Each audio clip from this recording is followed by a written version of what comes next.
Hi, everyone. Welcome. I'm going to give you all just a moment to get settled into your little Zoom room. We're so happy you're here. I'm Julie Moose. I'm Executive Director of the National Press Club Journalism Institute, and really excited for today's important conversation. Really grateful to be co-hosting it with our friends at Resolve Philly. And I'm going to turn you over to them in just a minute. But first, just a tiny bit of housekeeping.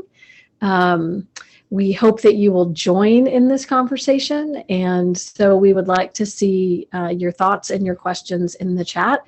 So please be sure to put them there and don't wait until the end. We'll be posing them throughout as the panel has their discussion.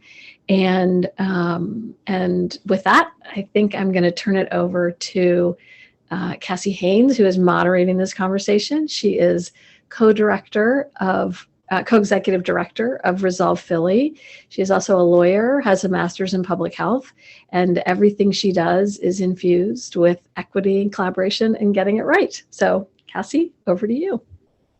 Thank you very much, Julie. Hi, good morning. I am joined today by Eric Deggans, NPR TV critic and author of Race Baiter: How the Media Wields Dangerous Words to Divide a Nation. Danielle Kilgo, professor, researcher, and advocate at the Hubbard School of Journalism and Mass Communication at the University of Minnesota. Michael McCarter, managing editor for Standards, Ethics, and Inclusion at USA Today. And my esteemed colleague, Aubrey Nagle, a language and framing expert and the editor of Resolve Philly's Reframe initiative. We want to make sure that we're setting y'all up with actionable practices to help you prepare to cover not only tomorrow's inauguration and the transition to a new administration, but all of the shifts that are happening right now at the local level as well. And not just the opportunity to engage in this rich conversation, but also real practical tips. So we'd like to start right off the bat with this question for all of the panelists. How did the coverage fail audiences on January 6th? And what is one practice that journalists, whether they're reporting from the Capitol tomorrow, editing headlines from a newsroom, or all of the other ways in which journalists engage with breaking news, how can we engage in it to do better by the communities that we serve? I'll go ahead and jump in first because we all agreed I would. I don't want to look like I'm usurping anybody's stuff, but we said I was going to go first. So, and thanks a lot for having me here. I really appreciate having this discussion because these are issues we're going to be dealing with, I think, for quite a while to come. What I noticed in the coverage that I watched is that journalists were just as stunned as the average public and the police and law enforcement by what happened during the insurrection.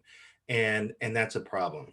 In the same way that law enforcement was expected to anticipate what these guys were planning and what they were capable of, really journalists should have been keeping track and really taking more seriously the plans that were unfolding in plain sight on Facebook and social media sites.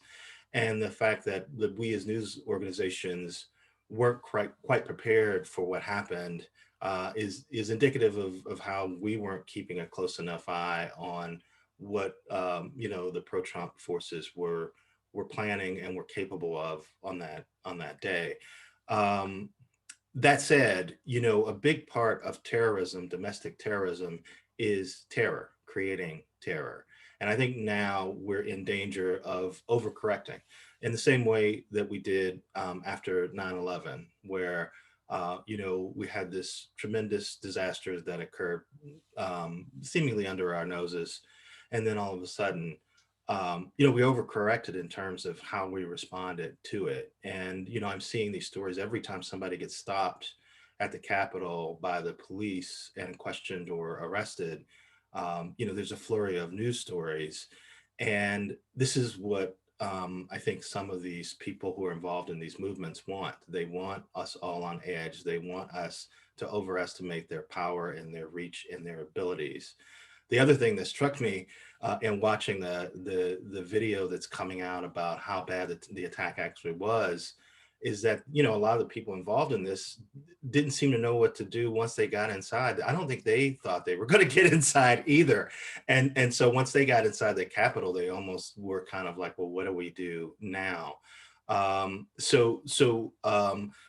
colleague Sam Sanders at NPR did a great column talking about how we should be talking about race as a central and important element of what led to this and what inspired this and what will continue to fuel the pro-Trump forces, and that we made the mistake of A, not paying enough attention to that dynamic, and B, giving these protesters sort of the benefit of the doubt, assuming that they were cranks, but that they weren't dangerous enough to really take seriously. And I think that's something law enforcement also did. They may have expected them to come to the Capitol, but they didn't expect them to actually attack the building and break inside and beat up police and think about taking legislators hostage. So our challenge, and it's a huge one as journalists, is to figure out exactly what these people are capable of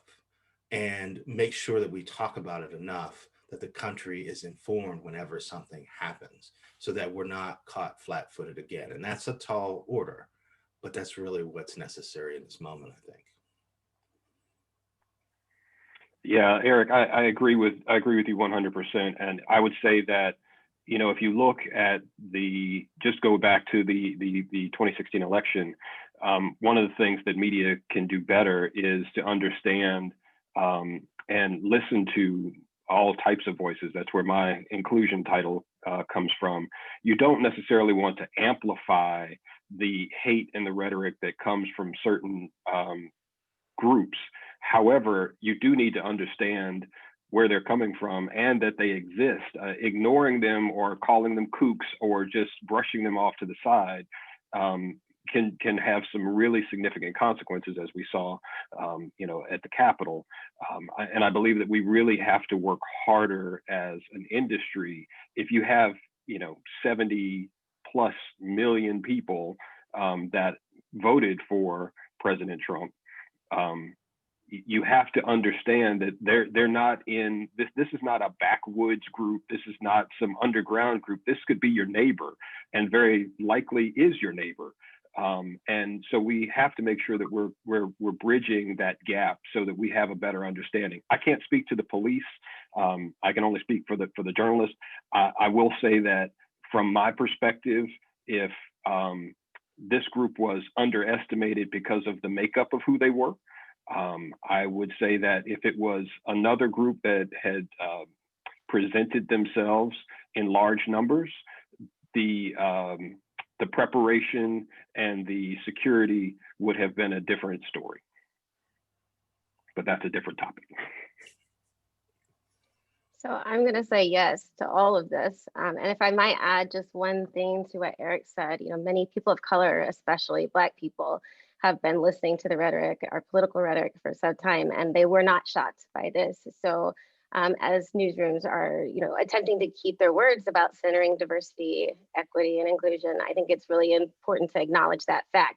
There is a dominant shock frame that is also read as naivety, and continuing to be shocked by the behavior of white supremacists, of Nazi sympathizers, of Stop the Steal extremists will continue to lead to mistrust in communities of color if it's not balanced out by that recognition of the naivety. And so we definitely should have seen this coming. I have to commend, though, that there was a really quick shift from language that was appropriate at the beginning of the protests.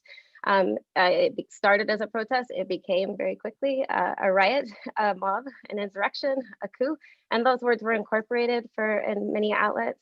There was a discussion of white privilege, especially as many journalists immediately noticed what Michael was just saying, the contrast between the policing strategies of Black Lives Matter protests and the preparation for protests on the Capitol that inevitably turned siege.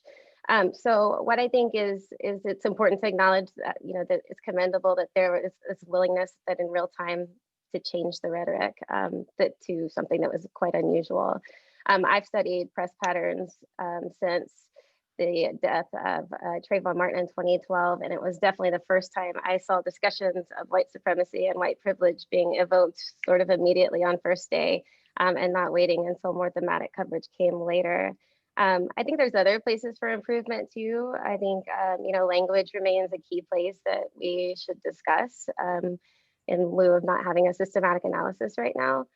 There are some newsrooms that were hesitant to call a mob still, and calling them protesters that fought off police barricades or something like that, for example. That was from a Wire report. Others put the words like mobs or rioters in quotations, deflecting the responsibility of naming that particular group as a news organization and like pushing it off to someone else. When you push it off to someone else like Joe Biden, that becomes a partisan source, and it's really hard to sort of contend that he's not calling them a mob, we're not calling them a mob, he's calling them a mob, and sort of introduces this debatability. And it's the same debatability that we discussed a few years ago when we were talking about putting scare quotes around the word racist. So I think that calling a mob is important, calling a siege is important. And if there's some sort of pushback in wanting to use these words, I really encourage people to trust one of the few books that maybe I don't trust, but a lot of people do trust, the dictionary. Include the definition of the words in the reporting so that you're able to give sort of a somewhat perceived objective source for the inclusion of that language. At the very least, I think it's important to know that this was an anti-democratic show of political intimidation and violence. It was not the First Amendment. It was not what protests are. These were armed, right-wing, mostly right supporters of the president that were engaged in political violence and political intimidation. And I don't think that we can lose that to the word protesters. Lastly, I just quickly will say there's also inaccuracies, like comparing some of the comparisons that have been made between what is happening at the Capitol and what has happened this summer in Minneapolis are compared to liberal versus conservative protests. And I think that it's really important to realize that this is not in the liberal conservative paradigm. This is about a racist system, and continuing to put human rights issues in that party line politics contributes to this sort of pervasive political divisiveness that we have.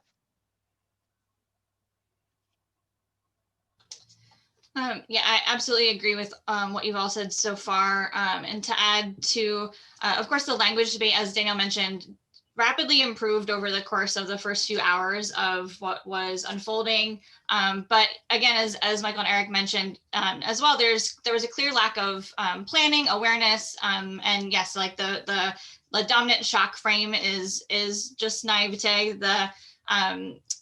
Ideally, I think my biggest takeaway is that I wish we had, as an industry, been clearly planning ahead for those language and framing debates that were inevitably going to pop up if we had been paying attention to the journalists of color in the newsroom who were raising awareness and are often the victims of white supremacist language that comes from audience members, from people online that see it, and there are often disregarded or dismissed. These scholars that focus on disinformation and work in these spaces all the time that have been raising alarms.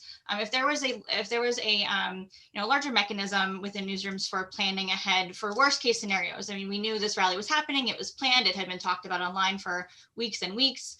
Worst case scenario planning and really focusing on language. And then also, going back to what Danielle said about definitions in the dictionary, being really transparent about those choices once they are made with your audience, what decision-making process went into those choices, and kind of hammering those home. I mean, we see that, it might be mentioned in a story or in one segment, but obviously not everyone tuning in is going to see every segment. And so kind of hammering that process home, being as transparent as possible is something I'd really like to see going forward coming out of that event.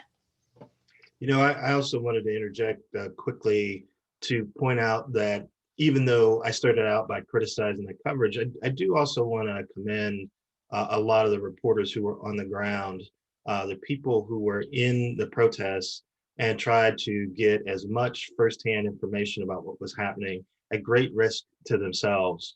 Photographers have talked about being assaulted, having their cameras taken from them and smashed, being afraid that something worse might happen to them. And so I definitely want to recognize journalists have put themselves in harm's way for much of the Trump administration, going to rallies where they know the president is going to urge the crowd to criticize them and view them as enemies of the people. Going to a rally like that where they know the crowd is going to be hostile to them. And then when hostilities break out, like police and first responders, they run towards the emergency and try to document what's going on. And the reason why we know how terrible that attack was because they were there to document it. And so I do want to commend the news outlets for that. I think one reason why the language shifted so quickly is because we have been having these discussions in newsrooms regarding how we talk about Black Lives Matter protests and civil rights protests, and how do you differentiate between a peaceful protest and when something becomes a riot, and differentiating between how one is caused and another is caused. So I think a lot of groundwork was laid in covering the civil rights protests of the summer. So when we got to a situation where people were rioting and they were clearly being destructive, it wasn't that hard for in the moment journalists to switch and say, okay, we see what they're doing. It's obvious, it's on camera. We're gonna call it what it is. I do think that sometimes if we're a little too nitpicky about what journalism should be doing, we give the audience unrealistic expectations of what we're capable of. And we also, in a weird way, help to undercut the authority of mainstream journalism. I mean, one of the things that's interesting is that we will criticize ourselves before anyone else does. And that's often good because it can help us keep the quality of our reporting together. But if we get to the point where we're a little too nitpicky, we're not willing to recognize when we also do a good job, then that can eat away at our authority, and it can, in a weird way, validate what people like Trump and pro-ideological forces are trying to do in terms of saying, all media is the same, all media is biased. You can't trust these people who are telling you things you don't want to believe. Our fight now is to maintain our authority as conveyors of accurate fact, and we have to be very careful about being good stewards of that, because as we've seen over the Trump years, it is one of the slender threads that has kept this nation from falling into authoritarianism. I appreciate all these comments. I want to dig in a little bit deeper to one piece of something that I think all of you mentioned, and that's the brushing aside of these groups as threats, as real threats on democracy. Calling white supremacists, hate groups, what they are, and the hesitancy to do that. So my question is, how do we make sure that voices, both those internal, based on the experiences of people of color, of journalists of color that are working in newsrooms, as well as the experiences of reporters whose lives have been put in danger in very material ways throughout this administration. How do we make sure that these voices are being taken seriously, that the voices of scholars and historians who are saying, like, heads up, this is there's more to come, or this is to be this is the on course with the trajectory of terrible things. How do we make sure that those voices are being taken seriously?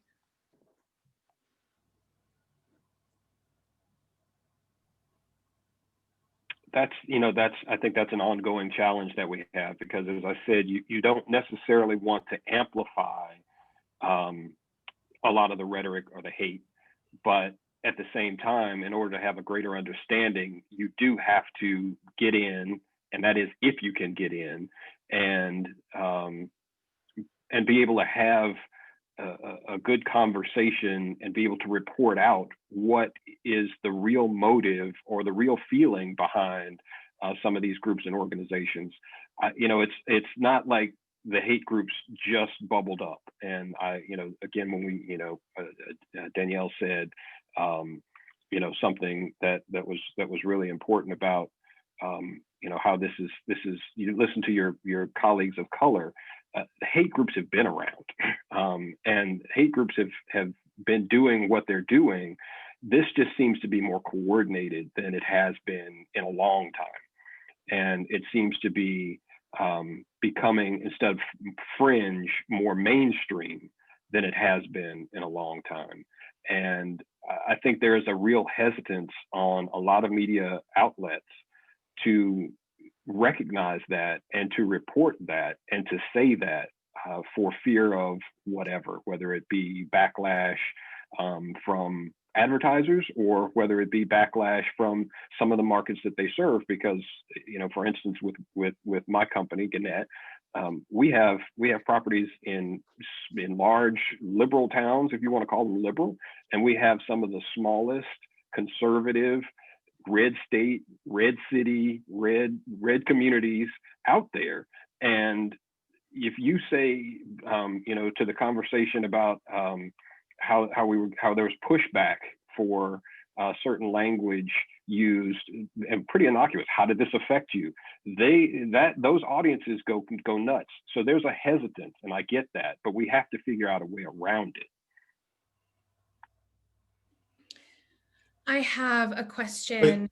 Before you move on, I want to talk about that a little bit too. One challenge is that there are people in the newsroom who are sympathetic to those ideas. And in the same way that Michael was talking about how people in these groups are your neighbors, people in these groups, you may not necessarily people who are going to storm the Capitol, but people who are believe these crazy theories that the election was somehow stolen from Trump.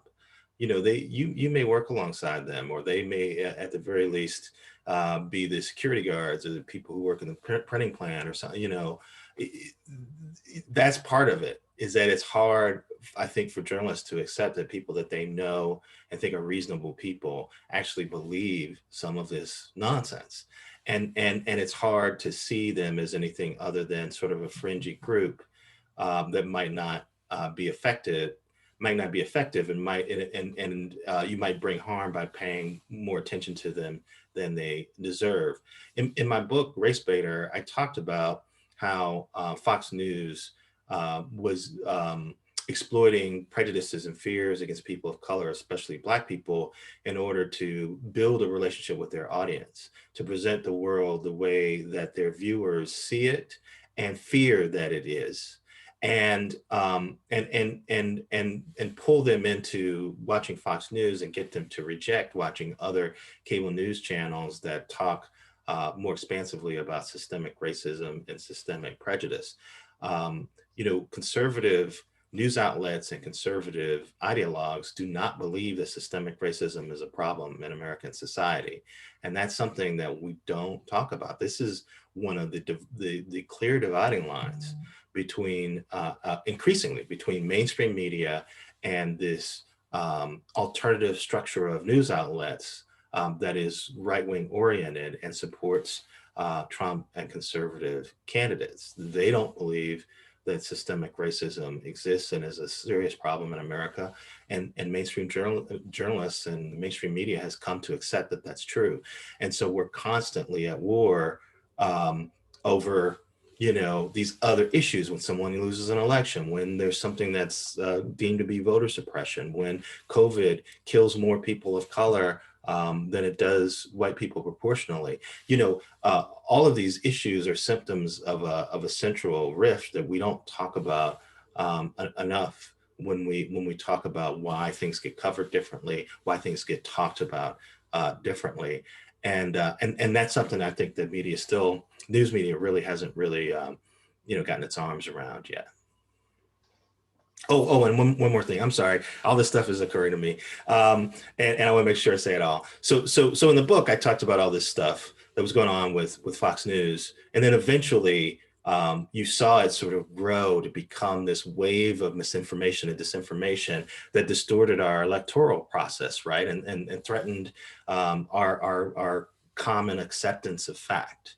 But it started with how people of color were being treated by an ideologically focused news outlet. And so I've constantly been telling journalists, look at how people of color, look at how oppressed people suffer or are disadvantaged or are treated badly, because you will see that dynamic spread to the rest of America before too long. From the opioid crisis to our struggle with COVID, to now this debate over systemic racism, and now this debate over accepted fact about the election. You know, the impact of misinformation and disinformation started with all this nonsensical prejudice stuff that was said about our first Black president, that was said about the new Black Panther Party, that was said about Black Lives Matter radicals. And now we're to the point where we can't agree that we had a free and fair election in November. You know, Black people and people of color are canaries in the coal mine for American society. The things that hurt us eventually spread to hurt the rest of society. And the great sin of American journalism, we still have news outlets apologizing for it, is that too often that is ignored. And it doesn't get covered until the dynamic spreads to affect the rest of society. Aubrey and Danielle, I want to turn to you for some, I want to turn to a little bit of a deeper conversation on future coverage of a Biden administration in a few minutes. But I'm wondering if the two of you can really give some like really top line, quick practices and tips specifically for covering tomorrow. If you're out in the field tomorrow or in any way reporting on the inauguration, what are some things to keep in mind, some practices to engage in, some questions to ask sources, some things to think about? Yeah, there are, a couple of things that and this, kind of goes for any breaking news situation, of course, and it's hard in a breaking news situation. We saw that play out January 6th, but just hammering home context, as things unfold. If there are events that are unexpected, trying to, as we are getting our feet under us about what is going on, trying to tie it back to whatever historical antecedents exist, whatever previous rhetoric may have made events possible, just from the get-go, because as we know, audiences, all of us as humans, our first impressions are really important. The first things we learn, the headlines that we see, the first words that are used will stick with us in a lot of ways, and they set the tone for everything that we see after. So being super conscious of that, of course. And in terms of language and transparency, thinking through worst case scenarios and in advance. And if you have a style committee, a group in your newsroom that is regularly meeting to talk about standards, to make sure that there is a place for them to communicate rapidly to the rest of the newsroom. I agree with all of that. I think, pre-planning what language is going to be used in the event that, everything remains sort of politics as usual, or in the event that we see more of, this political intimidation that we saw on the 6th. I think having that language ready and being prepared to use it appropriately is really important. I think also just acknowledging that you value truth over the partisan ambiguity that will inevitably be there. There are still going to be conversations about election fraud that have been debunked over and over and over again, and you get to choose how much you cover that. You get to choose how much you cover, again, just like partisan ambiguity, things that is completely misinformation that are coming out of people's mouths, whether it be our, official sources and elected officials, or just the citizens or the people who are out there protesting.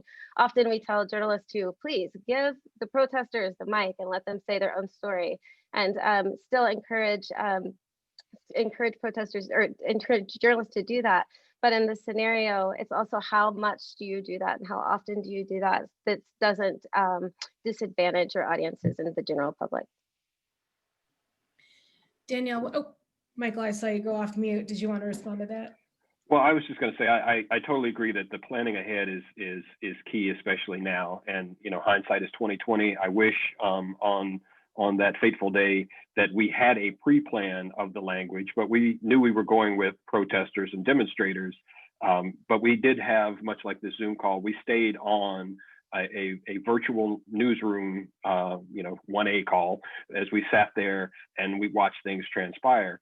And the good thing was that we were able to have multiple voices weigh in as things unfolded, and we were able to quickly transition. Now, I don't know that anybody could, as you say, worst case scenario, I don't know that anybody could have predicted that they would have breached the Capitol and started tearing up things inside. I didn't have words for that as it was happening. It took me a minute, and to your point, Danielle, I went to the dictionary. I also went to the FBI's website because, what is domestic terrorism? I went to the state code of, I forget what it's exactly called, but it's a state code of laws, and again, looking up their domestic terrorism definitions. But some of the challenges that newsrooms have, and this is why you do have to have some sort of way to your point, Aubrey, to get it out to everybody. And we have advisories, we have blasts that we send out to all newsrooms to give them guidance. We don't tell them what to say, but we give them guidance of these are some of the terms that you could use. But one of the challenges that we do have, and I think that Eric kind of touched on this, is that we many times are relying on, well, AP hasn't said it yet, and Danielle said it too with the quotes. AP hasn't said it yet, so we can't say it, or the FBI hasn't determined it was this yet. And sometimes when a duck is a duck, it's a duck. If it sounds like a duck and walks like a duck, it's probably a duck. But we have that, again, a reluctance to say what it is because an official source. And if you listen to the language of our president at the time, even after the breach, even after they were able to clear the Capitol, he said those protesters were X or those demonstrators were X. He never would go any harsher than that. And it was clear that there was more than that. So you have an official now, our leader of our country, just going with protesters and demonstrators. That we have to be careful about who we are relying on for our language selection. That's all. Yeah, if I could touch on that quickly before, I know Cassie, you had another question coming up, but I 100% agree. I think that was a conversation we saw playing out in real time on Twitter and Slack, I'm sure, and internally for a lot of newsrooms, things like how to apply terms like domestic terrorism or sedition or insurrection, especially when they do also have legal meanings, and worrying about liability in that way, and the way we very carefully use words like murder in similar veins. And it really just, is exactly as you mentioned that Trump didn't use those words, but we also noticed in like a really quick analysis, once Biden did use insurrection and mob, then the use of those shot up.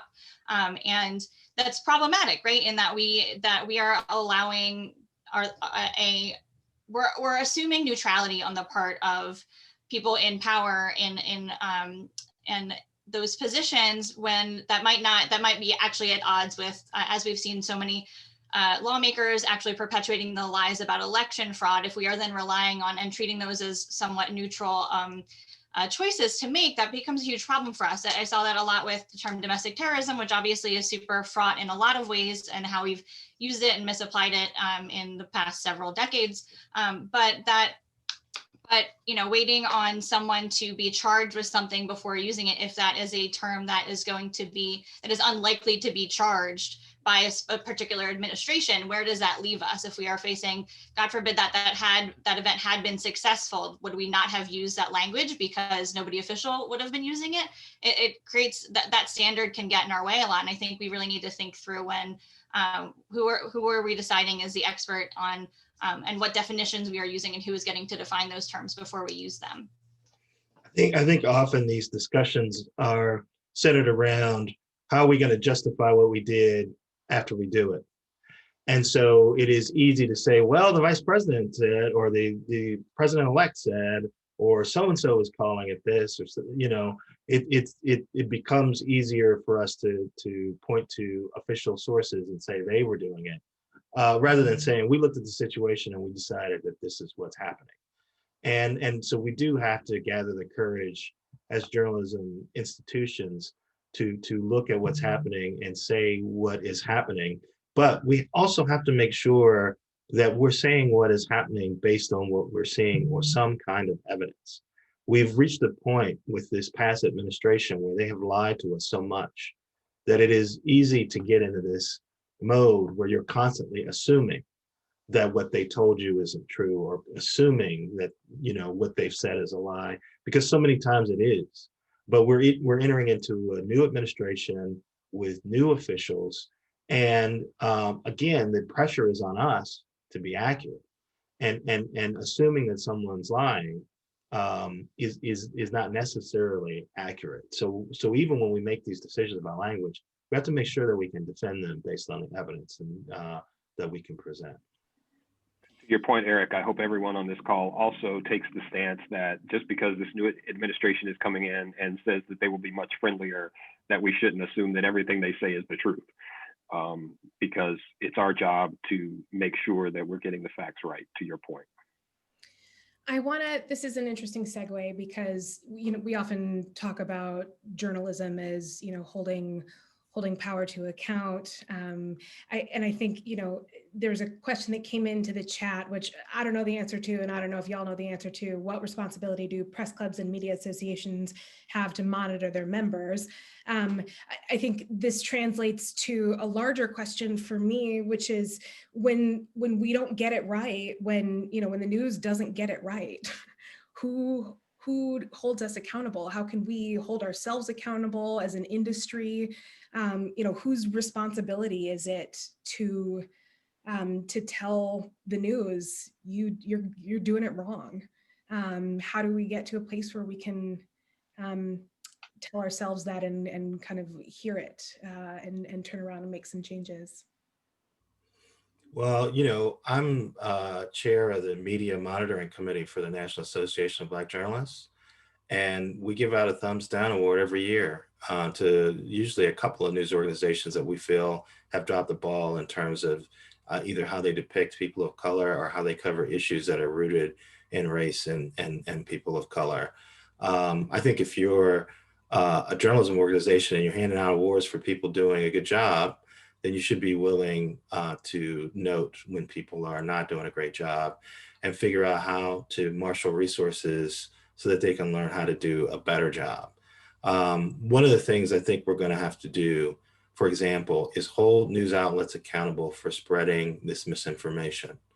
One of the things that I noted about Fox News, for example, is that they have traditional journalists who do actual traditional fact-based reporting so that they can justify their existence as a news channel. But in fact, Fox News is a political operation disguised as a news channel. And so accolades for the people who are traditional journalists on that channel fuel the formula that is Fox News, that is about cloaking all these ideological messages in the costume of journalism. And so I would be very skeptical about, for example, lauding some journalistic work that Fox News did, knowing that, there are hours and hours of programming that are spreading lies that they know are lies. So we have, as news organizations, we have to be more, as trade organizations, National Press Club, National Association of Black Journalists, Society of Professional Journalists. I think we have to be more strenuous about calling out these news organizations when they pass along lies as fact, because it's part of a profit engine. Yeah, and I would say that, along with that, it's very important that, at least internally. Externally, I love the fact that, organizations like NABG will give a thumbs down, because I think that's a way. I wish there was some governing body or governing set of entities that could help police us as an industry. But in the meantime, I think it's important that each organization police themselves, clean up your own house before you start throwing rocks at others. And I within our group organization, it's one of those things where I don't want to have a series of snitches, but it's one of those, if you see something, say something, and do some internal audits. If you don't have diverse voices in your coverage, if all of your front pages that do have people of color are crime stories, you have work to do, and there are things that you can do to be better. And it's the same when you do an audit, and if you have not once had a conversation with somebody that is not quote unquote liberal, you're missing a big part of your audience, because they're out there and they may not be coming to you for coverage, but for better understanding, you really need to make sure that you're including them as well. I've been a big advocate for the return of the postmortem, which I don't think is going to happen because everybody's busy. But in an ideal world, I would advocate for that. In a not ideal world, which is apparently the one we live in, I think the new internal positions in newsrooms that people are building, especially the diversity, equity, inclusion positions, I think they're super helpful and super necessary and super needed. Helping support those people that they've placed in those positions, I think, is really important, and support their journalists in their newsrooms. I also think that, if news organizations aren't critiquing themselves out loud, like in their coverage, you can almost bet that they're at risk for a conservative news outlet to do it for them. And so I think it's really important to be transparent with the narrative of, yeah, we did mess up. Yeah, this was a mistake. The other thing I will just say is that, I have been researching Black Lives Matter since 2012, with my first publication coming out in 2015. And just now I'm seeing the transition in how journalists are thinking about coverage of anti-racism protests. And I will say that, a lot of research is being done on how journalists are covering things, and utilizing that research through the university's centers that many of the journalism schools have. The Hubbard School has an ethics center. Now, the University of Texas has the Center for Media Engagement, which has constantly put out media guides and studies that are all over the United States. Utilizing those resources will really help sort of cut back on the labor it takes to do a postmortem in lieu of our non-perfect world. Yeah, bring back the public editor, bring back the ombudsman. NPR has one, and I think it can often provide that level of transparency that you're talking about. Mm-hmm. And I guess I shouldn't have just said audit your front pages. You should audit your lead stories. You should audit your digital pages. Whatever you need to do to look at to see exactly how you're performing as far as your balance and inclusion. Whatever platform you're on, just make sure that you're taking a look at it. I told them all that if I didn't talk this entire panel, that I'll consider it a success. And so I do want to get in there, and maybe this is where you're about to go, Aubrey. So I'm gonna hopefully prep you for where you were just about to go, and we're on the same wavelength. But there have been a number of questions that have come in the chat. And so I want to shift a little bit to one of the questions was, what responsibility does the audience have in all of this? I'd like to offer a reframe, which is what are the opportunities that audiences have in all of this, and what are the opportunities that the media has to help audiences understand news, how it's made, how it's delivered, how it's determined, et cetera. Yeah, absolutely. You're right. That is about where I was about to go, Cassie. We think a lot about, and as Danielle mentioned, there's so much research out there being done that newsrooms could be using to, improve auditing their coverage, making sure that they are raising up a broad swath of voices. And it's hard to take advantage of that. I will throw out a plea for news editors to build in some professional development and research time for their reporters to be able to look at these amazing resources, and for their editors to look at these resources. We're all so busy and under-resourced that it can be really hard to take advantage of them. But whenever you can join conversations like this, it's really important. But in terms of responsibility that we have, are opportunities for us to improve how audiences engage with our work. There's also a ton of research on media effects and how our work impacts the folks absorbing it every day. And there are ways that we can improve the way, that we are, no longer thinking in a programmatic news cycle, in a daily newspaper news cycle, that we are really thinking about creating content as people use it, and especially in a really busy time like right now, where folks might not be getting to deeply engage with stories every day. They might be glancing through, they might be just seeing headlines for some stories and not others, and really shifting our process around how we know people are absorbing information rather than how they used to or how we wish they were, because they are very different things, and we need to be able to, it is really hard to be able to dive into that research though. But yeah, I think there's a lot of room for improvement, and that the resources are out there.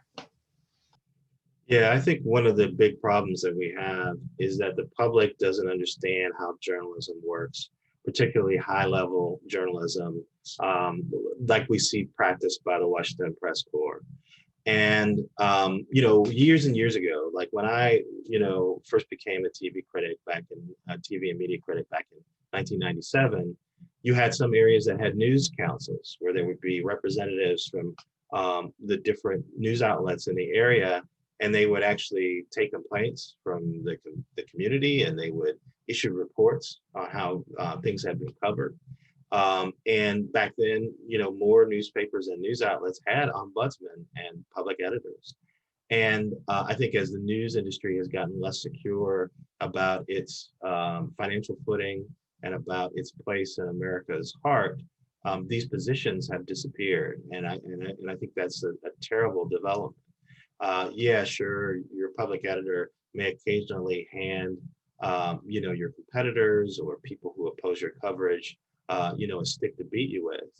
But more often than not, what happens is all the work that goes into creating the stories that people consume, all of the decisions, all of the hand-wringing and the ethical, concern and worry and research that goes into making these decisions is made public, and people can see the process that most responsible newsrooms go through to try and create good work, so that when we do fall short of the mark, you understand that a lot of effort went into trying to do it well. And I think that's an element that's missed, because news outlets don't want to hand any competitor a possible advantage or a way to come at them. But in the process, people just don't understand, how do we get stories when we have anonymous sources?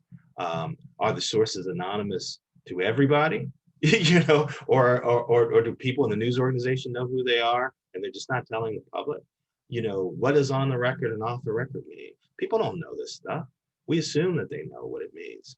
And because we had their trust for a long time, but we don't anymore. And in fact, we've reached this point, when we had a problem with economics, when we hid the true cost of news gathering in advertising. Advertising paid for the bulk of a cost of running a newspaper. And we fooled people into thinking that their subscriptions were actually paying for it. And so then when the economic model deteriorated and we had to turn to people and ask them to actually pay for their news, they were like, what are you talking about? We've been getting it for free this whole time.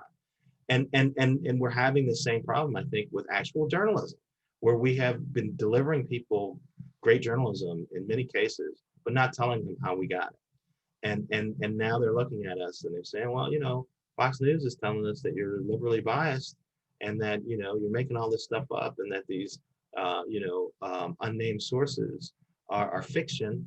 I'm not sure I believe you anymore, and it's hard for us to come up with the receipts to push back against that. So once again, I would, if there's anybody on this call who can make it happen for their news organizations, I highly recommend public editors, ombudsman, or some way of being transparent, even just little stories that go with your big projects that tell people how you reported it, how you made decisions, and why you did things the way you did. Yeah, I totally agree with you, and I think that we are making some good strides as an industry for those organizations that are doing that. I do think that we still have a bigger challenge with the fact that there are those people out there who don't care. I think you touched on this a little bit, who don't care how we get it done, because if you're Washington Post, New York Times, CNN, you don't speak to me because you're liberal and you're lying and you're making everything up. I go over here to Newsmax and Fox and a lot of the other, far fringe organizations, and that's where my news is, because they tell me the truth. And it's going to be.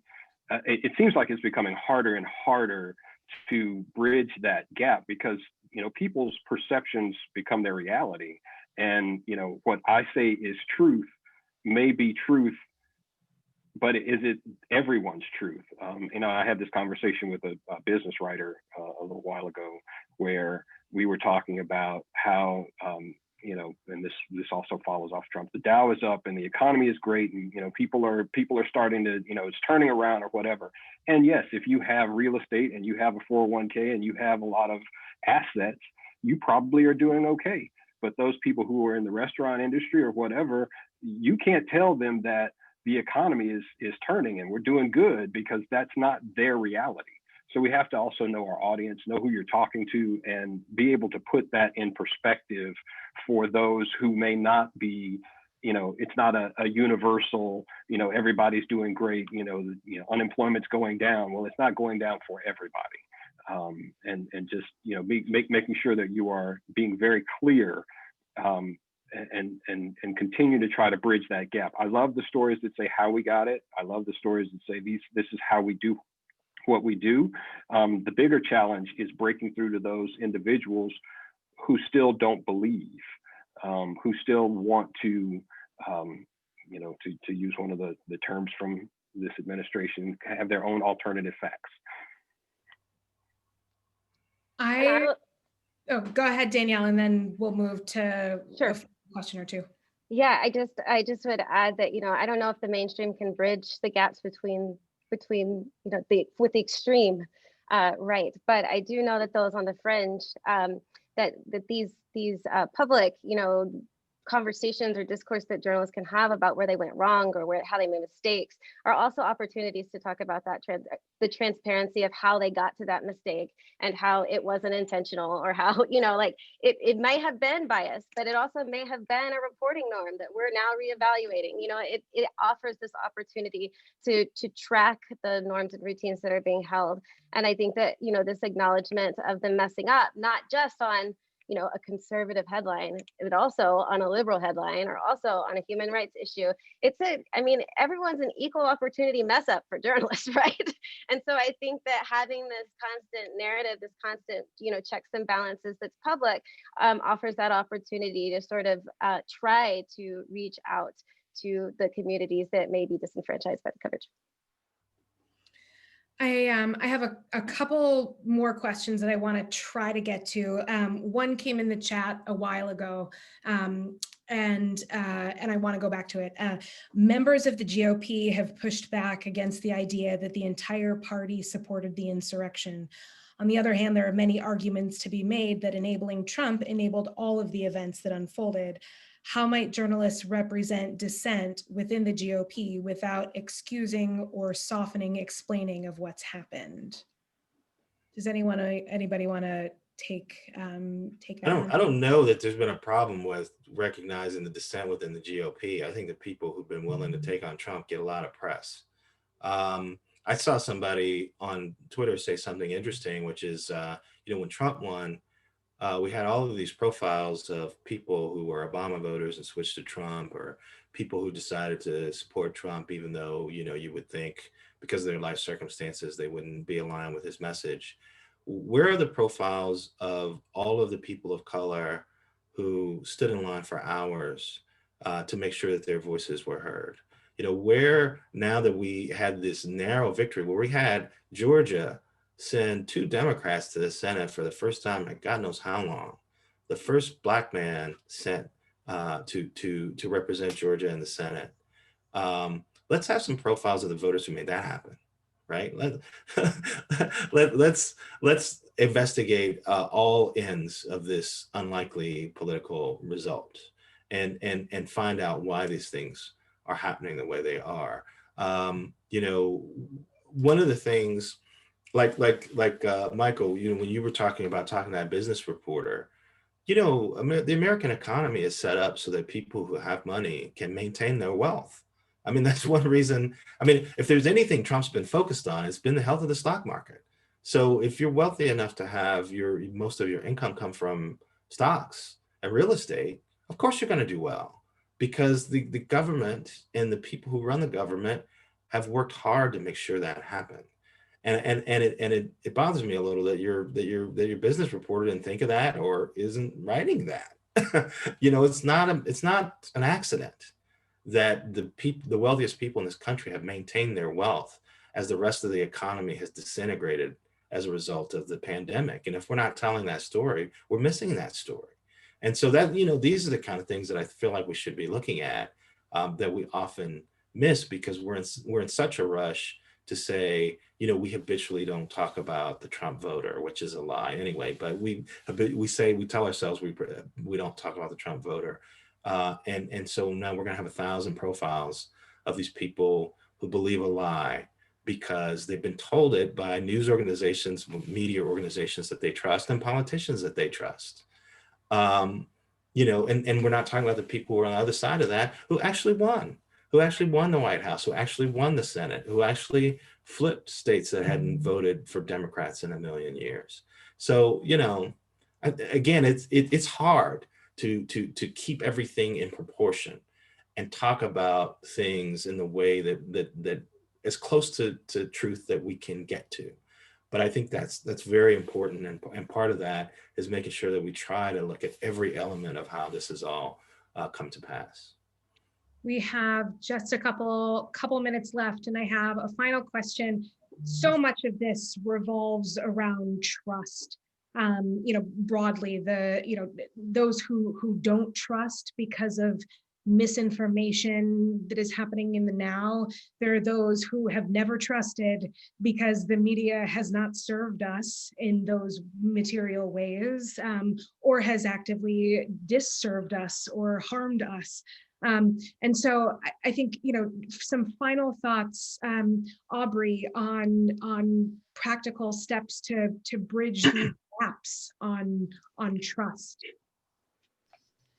Yeah, of course, the transparency techniques we've all been mentioning, explaining how we get to where we get. When our journalism, when we do it right and when we do it wrong, as Danielle mentioned, making sure to include those really like procedural steps and explaining those to sources when we talk to them, when we talk to community members, explaining what are, when and how their words will be used, the information they get will be used, when it won't be. That can be, kind of a harmful relationship when we're having like a very extractive relationship with our sources, our community members, and in addition to that, there are techniques for building stories, making sure that they are more thematic than they are episodic, meaning, focusing on like one instance, one chapter rather than like the whole book of a story. And there are also some great resources I wanted to mention that tie in from before, with the American Press Institute about news fluency, which really builds both those things. It helps build trust by explaining the journalistic process in the journalism that we're producing. And I will throw a link to that in the chat as well. Thank you so much. Julie, final thoughts?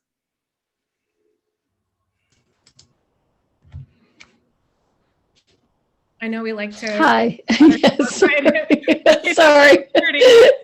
It took too long for the unmuting and to turn video back on. You have a bagel in your mouth. You just know me too well, Eric Deggans. Possibly. First of all, thank you, Cassie. Thank you, Eric, Danny, and Aubrey, and Michael for this conversation. Thank you all for being with us. We're really grateful that you took the time. We know it's a very, very busy day for many people. And we will send you a video of this recording very soon, along with links to the resources that have been in the chat. And we also, with that, will send you a survey so that you can give us your feedback and let us know what was most valuable to you so that we can continue to develop programs that will help you do your jobs better on behalf of all the people that you serve.